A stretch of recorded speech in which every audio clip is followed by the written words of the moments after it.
Hello and welcome to this special broadcast on India-Australia relations.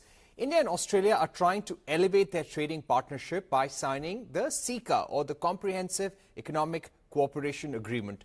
The ambition and the target between the two sides is to have a $500 billion trading relationship. Already we're seeing a strong growth in the trading partnership because of the signing of the ECTA. Now we have South Australia's Trade Minister, Szakacs, here in India, and he is exploring more avenues for trade and business between India and South Australia especially.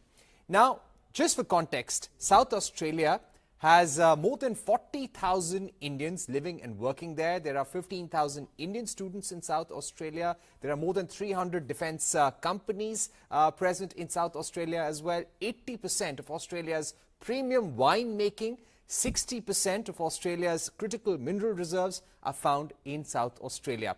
So the Minister is joining us now. Minister, thank you very much for being with us on CNBC-TV18. Let me begin by asking you, what are the immediate growth opportunities in trade that you are exploring in India right now? Well, thank you. It's a tremendous honour to be with you, and particularly to be here in India leading this important mission on behalf of the Government of South Australia.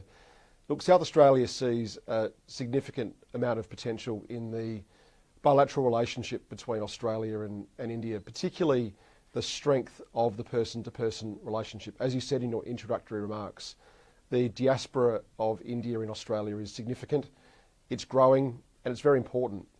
And where we see significant areas of potential lies directly in the shared aspiration that South Australia and India has for growing prosperity, and whether that be in food security, whether it be in cyber and AI, whether it be across space and defence industries.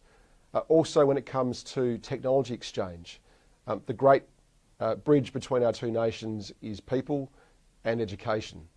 So my focus as the Minister for Trade and Investment is to understand more deeply the aspirations of India, the aspirations of the Indian government when it comes to its own economic uplift, and how we can tailor the efforts of South Australia in collaborating with that, whilst also growing South Australia's prosperity. Right. What is the interest in Australian banks, financial institutions, pension funds in investing in India? Any sectors where you think there will be high interest?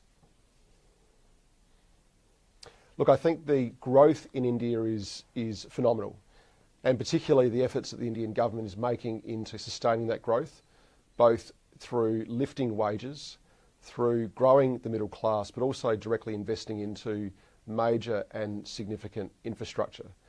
Where our institutional investors, pension funds, superannuation funds, have obviously a particular interest is those longer term infrastructure projects.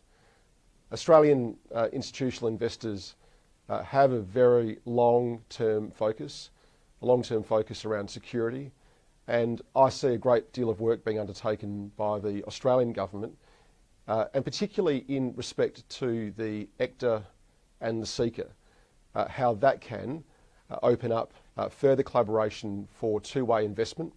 Now, my role as the Minister for Trade and Investment Attraction is also to seek to attract capital from India into South Australia.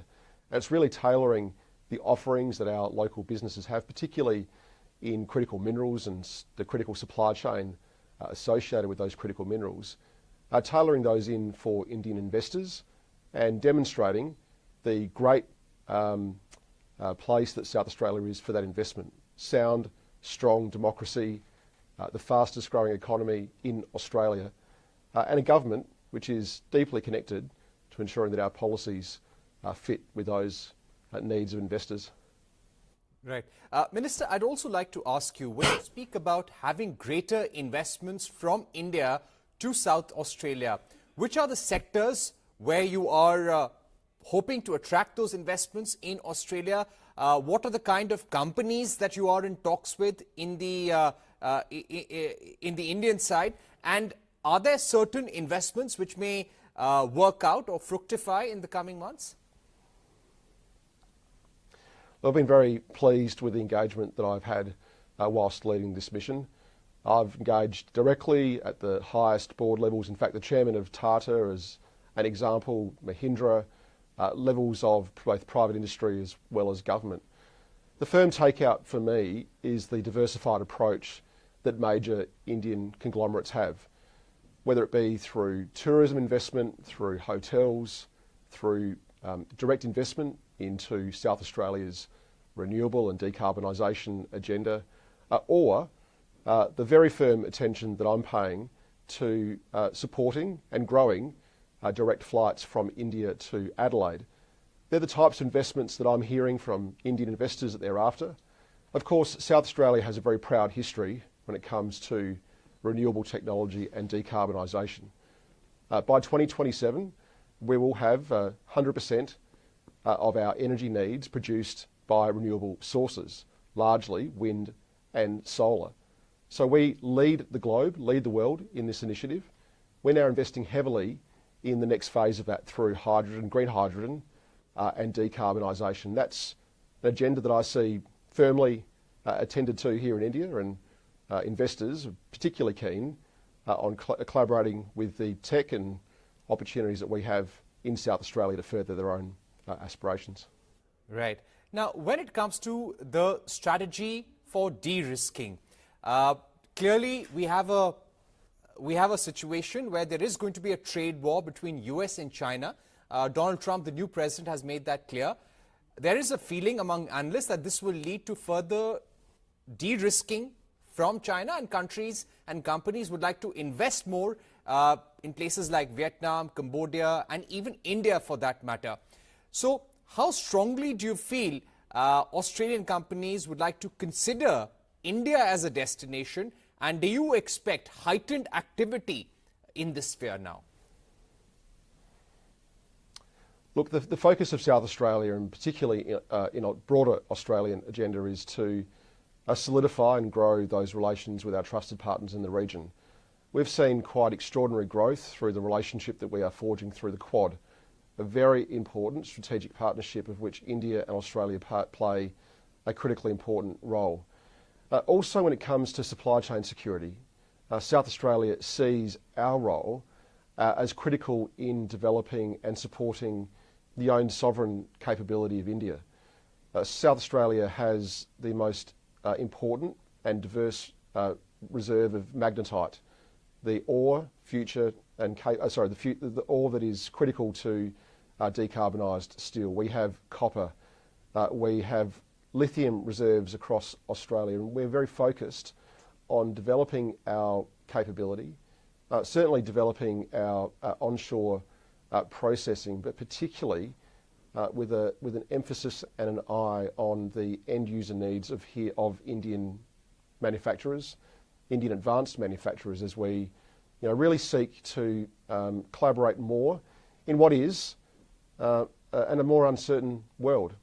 India has for some time known what those geopolitical headwinds are, and right across the world right now we see war and conflict, and that's what gives me as the Trade Minister a really important focus on developing trusted relationships and developing deeper economic ties with our trusted partners like India. Right. Which are the product lines where you are immediately seeking more market access in India? Look, we've seen some really significant tariff reductions through the successful negotiations and implementations of the ECTA. Things like agribusiness, things like wine, things like particularly grains and pulses, of which South Australia is a prime premium producer. We're always really interested in ensuring that market access is the key focus of trade negotiations, and that has to go both ways. I know that the firm focus of the Indian and Australian governments is delivering the CECA.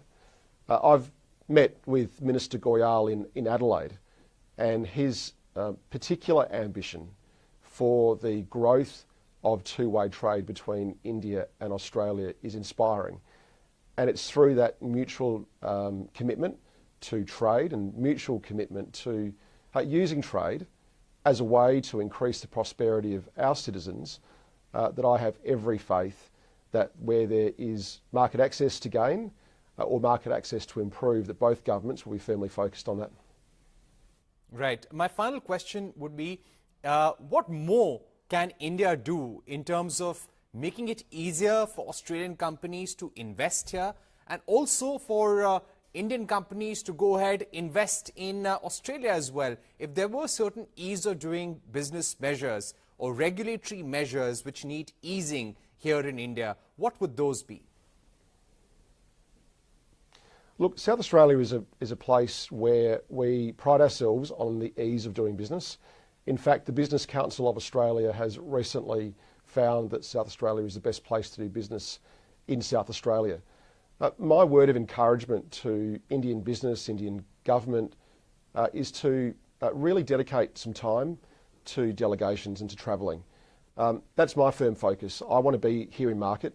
The tempo of my engagement, of my government's engagement in India, will not only increase but be sustained. And it's through that in-market collaboration that I see the greatest potential. As I said, I have an infinite faith in the current opportunities before us. You know, the future is very bright, but we need to show some serious attention and give some serious time and effort to this relationship. That is exactly what will be seen from my government. It is what India will see from South Australia, is that sustained effort, that dedicated effort to seek a mutually beneficial trade and investment relationship, because it is in our mutual interest to do so, but it's also in the strategic interests of Australia and India in this global context to really pursue that collaboration. Would you like to ask me that question again? Yeah, so I was just asking you about, would you have any ballpark figure about the amount of investments taking place in the next few months from Australia into India? What would be the kind of money that pension funds in Australia, some of the companies in South Australia would be looking to make in India? Look, I have a great aspiration for growth. And currently, South Australia exports over $1 billion worth of merchandise to India every year. I want to see that grow significantly, but in doing that, I also want to see the exports from India, and I expect the exports from India to grow significantly. Now, when I met with Minister Goyal, he put to me his significant ambition. I think it was $100 billion worth of two-way trade between Australia and India in the coming years. And I can commit South Australia's part in that deal, in that obligation. We'll be working very hard to see significant growth, and that's what I see. You know, we have a great government-to-government relationship. We have extraordinary people-to-people links. But I do think that the economic collaboration has lagged behind the advancements that have been made in our deeper relationship. So my very firm focus and commitment is to see the economic relationship catch up and to see that grow across the next 5 to 10 years in a very significant way. All right. Thank you very much, Minister, for joining us here on CNBC-TV18, giving us your view on the India-Australia trading partnership and how there needs to be much more ambition on the economic engagement between the two countries.